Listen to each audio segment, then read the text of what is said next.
আবু লাহাব বলে, আব্বাস আমার প্রাণের ভাই, আপনার খেদমতে বলবো দুনিয়ার মানুষগুলোকে বলুন তারা যেন নবীর দুশমনী না করে।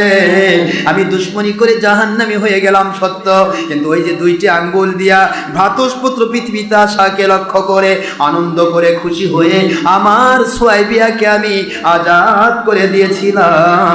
ওই আজাদকৃত ওই দুইটি আঙ্গুল থেকে আমার আল্লাহর আওয়াজ আসে, রে পাপিষ্ঠ নরাধম আবু লাহাব, রহমাতুল আলামিনকে চিনতে পারিস নাই?